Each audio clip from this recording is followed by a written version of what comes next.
Today's episode of Raising Adults is brought to you by the Homeschool Buyers Co-op, which is the largest buyers club for homeschoolers in the country. It's run by homeschoolers who have a love for family and a deep commitment to homeschooling. And what the Homeschool Buyers Co-op does is give families the purchasing power of school districts, which means that you get 10 to 90% off of curriculum. Plus, registration is free, and they have a ton of free resources available as well. They also have a Smart Points reward system, so the more you buy, the more you earn. And if you register for your free account with our referral code, which is ADULTS, ADULTS, you will get 5,000 Smart Points right away, which basically gives you $5 to spend on the site immediately. So register for your free account today and use our referral code ADULTS by going to homeschoolbuyersco-op.org. That's homeschoolbuyersco-op.org. Hello, FFPs, and welcome to our 2-week break between seasons. Today is the first of 2 episodes that we're replaying that were popular in past seasons. And the episode we're sharing with you today is our episode on emotional intelligence. It was incredibly popular when it aired, but we thought it could be a really helpful refresher for those of you who parent this way already, but maybe some great new groundbreaking information for those of you who haven't heard it. So we hope that you enjoy the episode, and we look forward to being back with you again with all new episodes in season 4 on July 20th. What happens when 2 parent coaches, one a Christian and the other an agnostic Jew, sit down to talk about parenting? They take their listeners from surviving to thriving. I'm Dina Thayer. And I'm Kira Dorian. Welcome to Raising Adults, a podcast brought to you by Future Focused Parenting. Hello, everyone. Today we're going to be talking about emotional intelligence. This is an area where Kira just has a wealth of knowledge and expertise. So I'm going to primarily be turning it over to her today to just share her wealth of resources and knowledge with all of you. I think you'll all benefit from it, and I'm sure I'm even going to learn a thing or two. And I'm going to just share a little bit about my why around this, because this was important to me as well, but then I want to really give Kira the bulk of that time. So for me, 2 things were important with emotional intelligence. One, that ability to name feelings. I have an undergraduate degree in speech, and so for me, words are really critical, and I never want my children to be at a literal loss for words. Figurative loss for words, it's going to happen in life, but a literal loss for words was important for me to avoid. I wanted them to have the words to articulate what they're feeling and how they're coping with different situations. So that was one thing that was really important to me. And the second was this idea that neither heart nor head should be more important than the other. And it's really easy as a rational or analytical person, which I am, I lean toward being more type A, to kind of lean more toward head heavy, I guess you could say. And I wanted to make sure heart was emphasized in our home. And David Caruso, who is an actor I used to just love, he has this quote that says it's very important to recognize that emotional intelligence is not the triumph of heart over head. It's the unique intersection of both. And that was really important for me with my kids. So Kira, tell us your why, and then I'm excited to hear all that you have to share on this important topic. Yeah, there's a lot to cover. And so my why was, there's so many whys really with this, but I guess the ultimate why for me is I have always believed, certainly since I've been a mental health professional, that emotional intelligence is the key to happiness. If we can understand our feelings, if we can understand why we're feeling what we're feeling, if we can recognize what's triggering that feeling, and we can process it in a healthy way, we are going to live a happy life. I think that where we see people go to drugs or alcohol is when they don't have the healthy coping mechanism for the feelings, or the feelings are so big and so overwhelming that they don't know how to unpack them. So for me, raising our children was really about how do I give them this foundation around their feelings and also the empathy and understanding of what's happening for other people so that they're not taking on responsibility for what they're not responsible for. Someone else's feelings and behavior may be a result of mine, but sometimes it's not. And so helping them pull apart, what am I responsible for? What am I not responsible for? Again, a key to a happy existence, right? That's really important. Yeah. So I want to start by talking about what the definition of emotional intelligence is, because it is a relatively new concept in that it's really come to the foreground recently. I mean, my kids are 7, and I would say that my generation of parents are some of the first that are really consistently noticing how important this is. That's not to say that other generations didn't parent this way. My parents parented this way, but I don't think they necessarily understood what they were doing. So the definition of emotional intelligence is the capacity to be aware of, control, and express one's emotions, and to handle interpersonal relationships judiciously and empathetically. So that's the definition.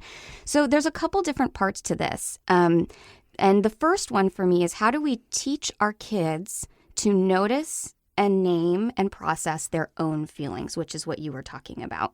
And so the first thing I think parents really need to do is create a perspective change on what they're seeing when their children are having big feelings. We tend to lump the feelings and the behavior together. My toddler's having a meltdown, and that's unacceptable. Instead of pulling apart, my toddler's having a meltdown, the feelings are valid, the behavior is unacceptable. And once we can start to pull those things apart, we can help our children process the feelings and change the behavior. Does that make sense? Yeah, absolutely. So I have a theory that I've come up with called the 3 N's around emotional intelligence and feelings. So the first N is to name or notice the feeling. The second is to normalize the feeling. And the third is to nurture the feeling. So let's start breaking that down. So first and foremost, your child is upset about something and they are expressing their feelings. And whether they're expressing it in a good way or a bad way, let's put that to the side for a moment. They're having big feelings. And you as an adult can probably recognize what those feelings are. You said no to the second helping of cheesecake. You said no to painting the wall with poop, right? You've put a boundary up. Usually that's where they experience those big feelings. And they don't like it. So typical feelings around that might be frustration, anger, or sadness. Those are the predominant ones, sometimes disappointment as well. So the first thing is, when you see your child experiencing a big feeling, if they are young enough that they don't have the words yet, you have to give it to them. You have to teach them to name those feelings. So you might say, I can see you're feeling really frustrated, or I can see you're feeling really angry. If you're not sure, you can offer a might. It looks like you might be feeling frustrated, right? Because sometimes we don't want to tell them how they feel if we aren't sure what we're seeing, because that's not very validating for them. Once you've helped them name it, then you want to normalize it. Now, you can either normalize or validate, and those are nuanced differences. So validating is probably the most important. The feeling is always okay. Everybody's entitled to their feelings. What we do with our feelings is where it becomes acceptable, not acceptable. So we want to validate. So whatever that is, I can see you're feeling frustrated that I said no to cheesecake. I understand. It's really frustrating when we feel like we can't have what we want, right? Because that's true. We've all felt that way. Adults have felt that way. For sure. Where the normalizing can come in is sometimes I will share my own experience with my children so that they realize they're not the only person who's ever felt this way. Because sometimes, especially around depression, one of the really tricky parts of depression is that oftentimes people feel like they're really the only one who's ever experienced this. They feel very, very alone. Now, in children, that's not so extreme, but we want to set up this concept that, hey, what you're going through is normal. Right. You're not experiencing this feeling in isolation as an island. No one else has ever dealt with it. Right. And because children are inherently narcissistic until around the age of 7, 8, 9. And I don't mean that in a bad way. Narcissistic in this context means they're self-focused. So oftentimes they blame themselves where they don't need to. That's where the narcissism comes in. So when I think to myself, I'm the only one who's ever felt this way, kids often jump to, that makes me a bad person because no one else has ever felt this way. So helping them normalize what they're experiencing removes some of that pressure. It's like, hey, mom's felt this way. So a great example is when I have to dole out a consequence to one of my kids and they're feeling really upset about it. Again, it's totally normal for them to be upset that I've doled out a consequence. That's absolutely normal. And I want to validate that. I know that you're really frustrated that you're not getting your show privilege this afternoon. I remember when I was a kid, there was a time where Poppy, that's what they call my dad, where Poppy had to take away one of my privileges because of a choice that I made. And I was so angry. And what you're doing there is, again, sending this message. You're not a terrible person because you made a bad choice. You're not a terrible person because I have to dole out a consequence. This happens in life. And I think I've said in other episodes, I often say to my kids, you can't get through life without fill in the blank. So when I'm doling out consequences, or they're feeling frustrated, or they're embarrassed, or any of their big, hard feelings, I will often say, sweetheart, you can't get through life without getting in trouble. Everyone gets in trouble sometimes. Or you can't get through life without, feeling embarrassed. Everyone feels embarrassed. So normalizing is really key to diffusing the situation a little bit. So you name it, you normalize it, and then you have to nurture it. A really good example of where parents can sometimes fail these first two steps of naming and normalizing is when I see a parent at the playground, for example, their kid falls down and they say, "You're okay." Now, this comes from a great place of love, right? They want their child to know that their body's okay. They don't want their kid to freak out about something that doesn't need to be freaked out about. And that's great. The problem is that when we do that, we're actually dismissing whatever the child might actually be feeling. If the child is crying, they're not okay. Now, their body might be okay, but that doesn't mean that they didn't get scared. It didn't mean that their heart didn't start racing and that feels kind of funny. It doesn't mean that they're not emotionally okay. So I much prefer when parents say, "Are you okay?" This is helping the child learn to figure out what's going on for them. So if the child continues to cry and says, "No, I'm not okay," but it's clear to the parent that they're physically fine, the parent can then say, "Well, can you wiggle your fingers? Can you hear me say I love you? Can you see my silly face?" Right? And you make a silly face. And this is helping the child do a body check to start to discover on their own, "Oh, I am physically okay." Once it's clear that their body is okay, you can say, "Well, it looks like your body's okay. Did your heart get scared?" Because sometimes I'll say that to my kids, like, "It seems to me like your heart got scared." And that's acknowledging that it's not just a physical okay, there's a mental okay too. And then you could normalize it. "You know what, sweetheart, that makes sense. It's scary when you fall down. Your heart starts racing and you lose your balance. That's normal," right? So that's a way to name and normalize the feeling instead of dismissing the child's feeling by simply saying, "You're okay." And the child's kind of left thinking, "Am I? I don't really feel okay," and maybe not given a chance to actually process that fully. Okay, so the third N is nurture. And what that really means is you as the parent are going to help them process what they're feeling, because that's our job. And that is the key to emotional intelligence. We got to name it, we got to normalize it, but then we also have to give our kids the skills to process it. So there's a couple different ways to come about this, and it's really going to be about you reading your kid and seeing where you're at. Are they having a big feeling that's temporary that you can tell is just based on this situation, or are they having a bigger feeling that this situation triggered? And that is going to just take some time to get used to figuring out within your kid, because oftentimes we do this as adults too. I'm super guilty of this, but kids especially will often throw down about a small thing, but they're actually upset about this big thing that happened that didn't get dealt with. And so you as the parent have to recognize, okay, what happened here? So I'll give you a really good example. My son had a really scary experience about a year ago, and he was like ambulanced to the ER and he had a blood draw. I mean, it was super scary. I was scared. He saw that I was scared. It was a really hard experience. And about a week after that, he had a total meltdown at like 7 o'clock in the morning over this seemingly very small thing. And pretty quickly, I figured out that he was using this small thing as a safe place to process everything he had felt the week before. And so once my husband and I kind of clocked, this is not about this tiny little thing. This is about what just happened a week ago. Then we had to come at it a little differently. So let's start with that. Let's start with your child's having a big response that you think actually doesn't require a quick calm down or a quick coping mechanism, actually requires processing feelings. Because helping your children process their feelings is possibly the most important part of everything I'm going to say today.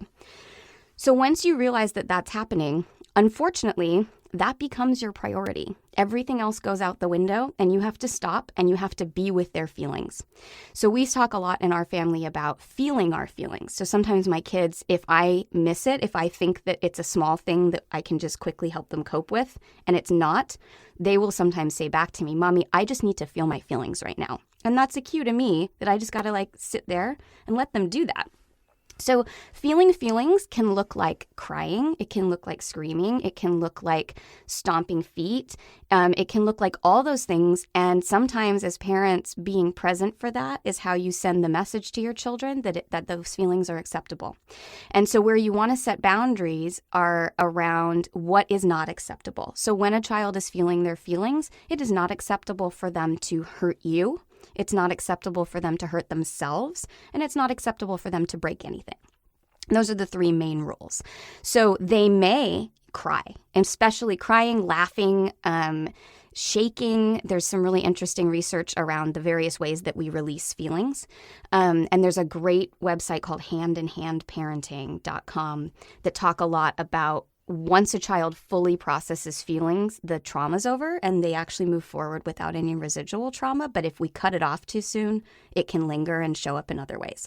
So for my son, as an example, he's usually a crier. And he will just cry and I'll hold him and be with him. And sometimes he'll push me away, and that's okay as long as he's using gentle touch. But I'm just there with him, letting him know, it's clear to me you need to feel some feelings. I'm right here. I'm happy to hug you. I'm happy to not hug you.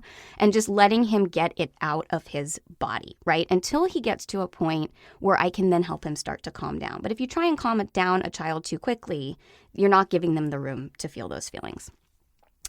So then you're either going to feel all these feelings. And for some parents, that's very uncomfortable, especially if you were not given the permission to do that as a child. It can be a real red rag to you as an individual.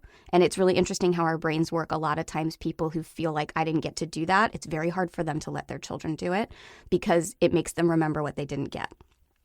And so be aware of that yourselves as parents. Like if that's hard on you, maybe the other parent shows up, right? Maybe you have to go to a happy place in your head. I mean, I do that sometimes. I'm right there with my son or my daughter, but I'm in a happy place in my head because honestly, it's uncomfortable to be there with them.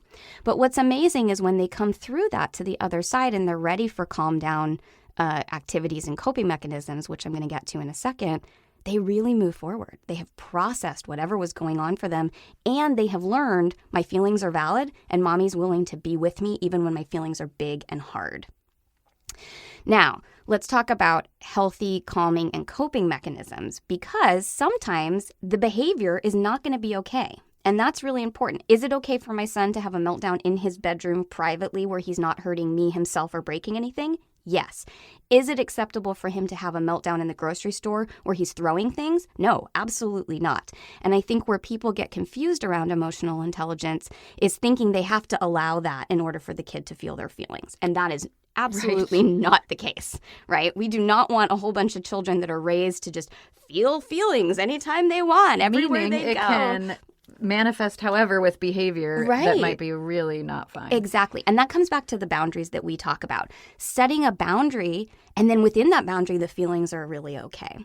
So an example might be that your child, you're in a grocery store. I love the grocery store example because I think this does happen to parents.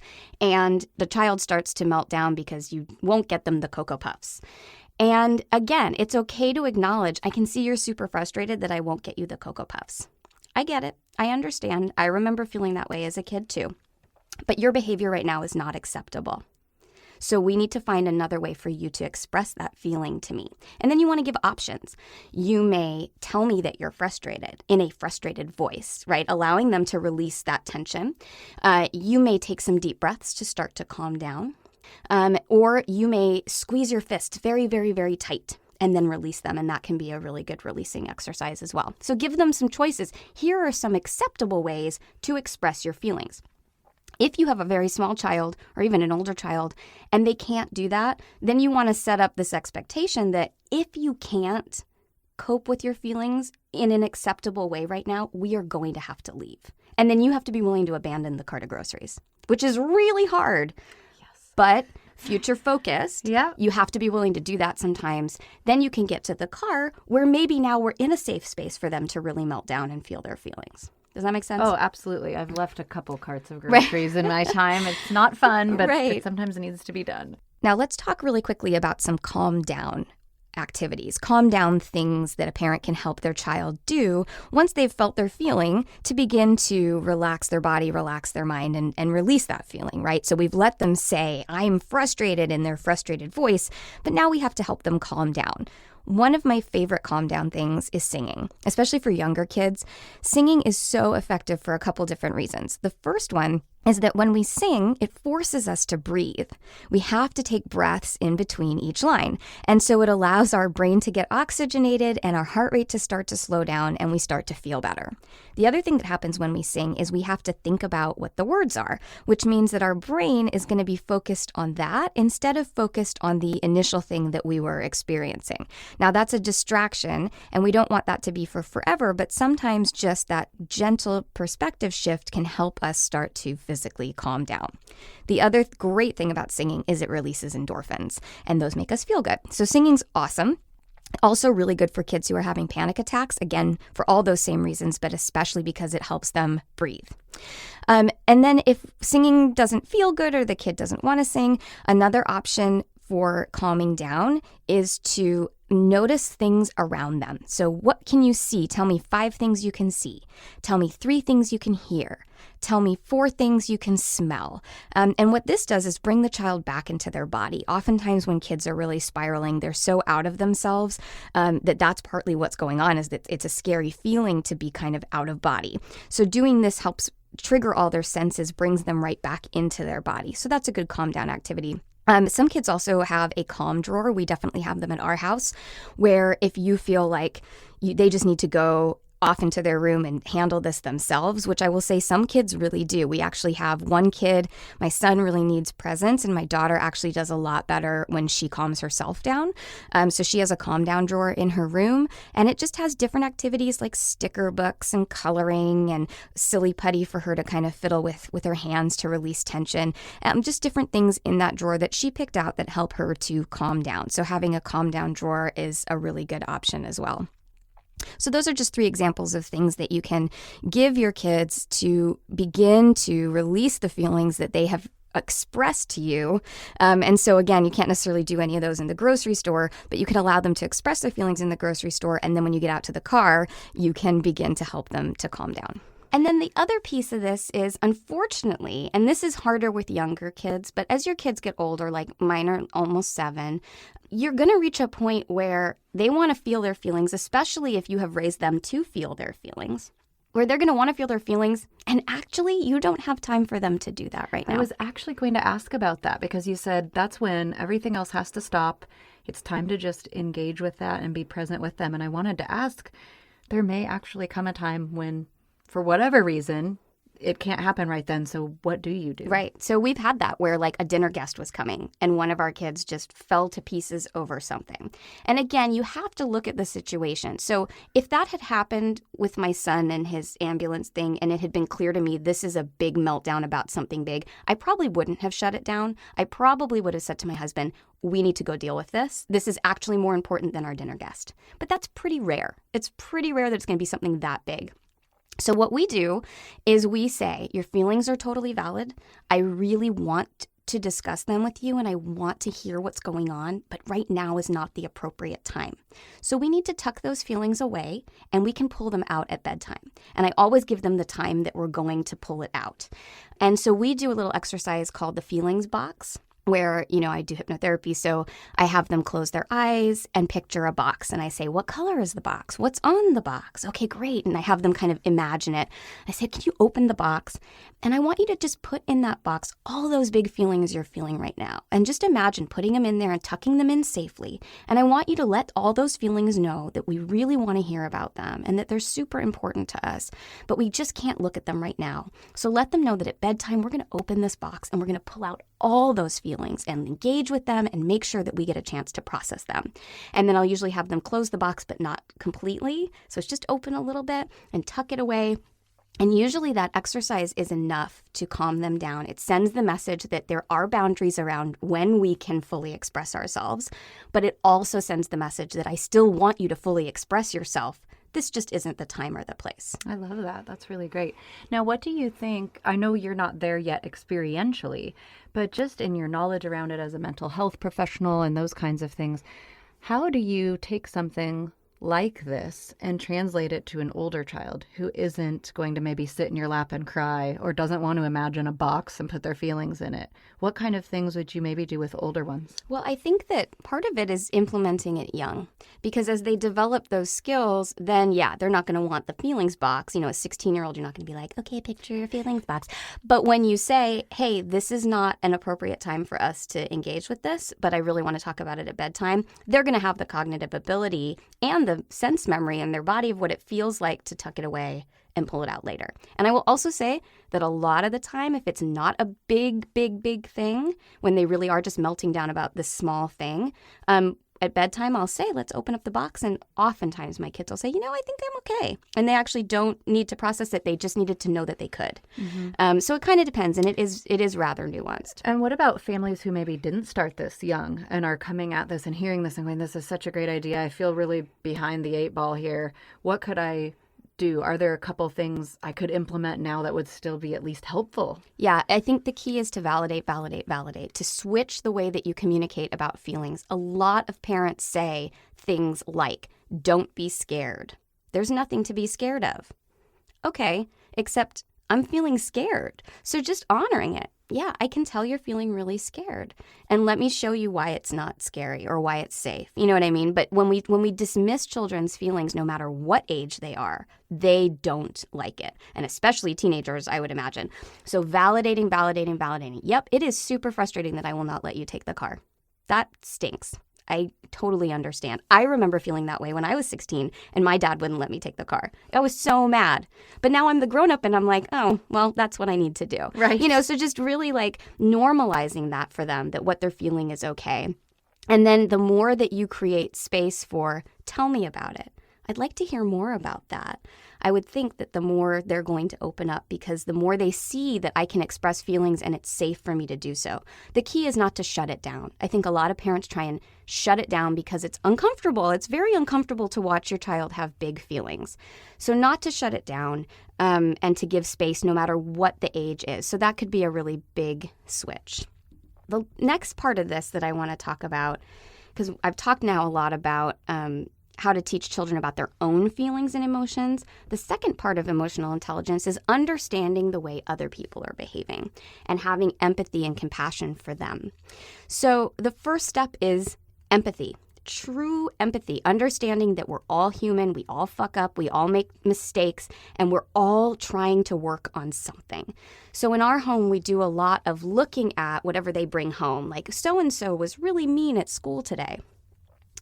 That must have been really frustrating, or that must have really hurt your feelings. So first and foremost, validating their experience. Not dismissing with, oh, so-and-so's so nice. Okay. But their experience was that so-and-so was unkind today. That must have been really hard. And then secondly, looking at, well, what was going on for so-and-so today? Was there anything out of the ordinary for them? Or, kind of trying to figure out, where are the poor choices coming from? Because they are always coming from something legitimate. So a great example is how we talk about bad guys in our house. As soon as my son was old enough to engage with any superhero anything, we had to start talking about bad guys. And in our household, there are no bad guys. There are people who were misguided or didn't get enough love when they were kids. Because in my opinion, that's what bad guys are. Unless there's a real mental health issue, ultimately, it's people making really bad choices. And so helping my children understand, let's take this good guy, bad guy off the table and look at what might have happened to that person to make them make these choices. And that can go as big as looking at, a superhero bad guy. Like, gosh, I wonder what Venom's childhood was like. I mean, we've literally had that conversation. Like, I wonder if Venom got enough love as a child, or if Venom was allowed to feel his feelings as a child. all the way down to so-and-so is unkind today. Well, was there anything unusual at school today? Oh, yeah, we got our math test results. Oh, do you know how so-and-so did? Oh, they didn't do very well. I wonder if they were just feeling frustrated and maybe making a bad choice about how to express those feelings. So helping, again, normalize. We all do it. We're all human. And creating that empathy and letting go of this good guy, bad guy. So we also in our home, we don't say good girl, good boy. It's one of the things that when we go to England drives me insane is everybody's good girl, good girl. To me, that inherently says, if I'm saying good girl, then it implies they could also be a bad girl, as opposed to assuming that they're great and that sometimes we make bad choices. So talking about positive choices and negative choices. And then creating really that 3 N's for other people. So teaching them how to show up in the same way that I, as their mother or their father, as my husband Dave, are showing up for them. So a really great example is when my kids were in preschool, my son he had just turned 4 or 5. I think he had just turned 5. And he was in preschool, and he came home one day, and he said, oh, Mommy, so-and-so's grandmother died. And I said, oh, that's really sad. That's too bad. And he said, yeah, she was really sad about it. So I validated her. And I said, oh, you did? Tell me about that. And he said, yeah, I went up to her and I said, I'm really sorry about your grandmother. I know how that feels. My grandmother died too.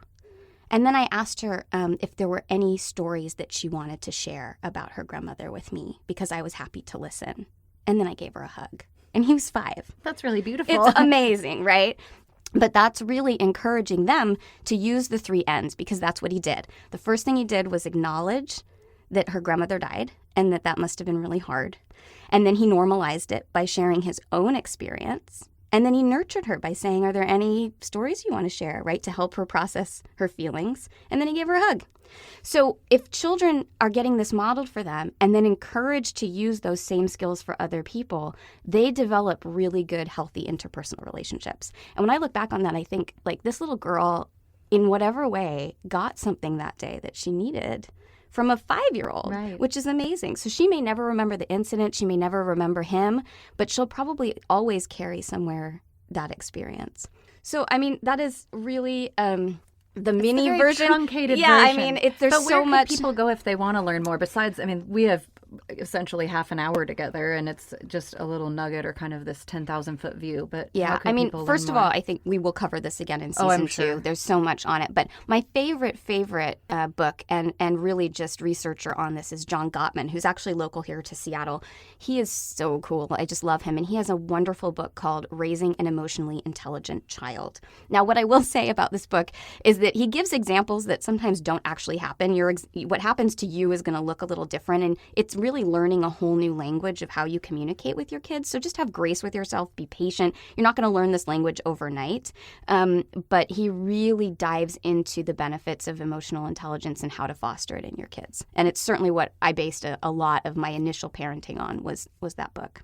Well, thank you. It's been super helpful. And actually, our closing quote today is from the Gottman Institute, from someone from there. So that's very perfect that you mentioned that. And I know I've even learned some things, even knowing you as long as I've still heard some new things today. So hopefully it was really helpful for our listeners too. Yeah. So let's finish with a quote. The quote is by L.R. Nost. When little people are overwhelmed by big emotions, it's our job to share our calm, not join their chaos. So we hope that you found today's discussion on emotional, it wasn't a discussion, today's sermon from Kira on emotional intelligence. But it was wonderful. Yes, on emotional intelligence. And as always, for more information, you can visit raisingadultspodcast.com or our bigger brand, futurefocusedparenting.com. If you like what you hear today, please give us a 5-star rating. Reviews really are the key to a successful podcast. And so for us to bring you more of it, we need those positive reviews. Raising Adults was produced by Kira Dorian and Dina Thayer and is recorded in my laundry room. Music by the Seattle band Hannah Lee. Thanks for listening.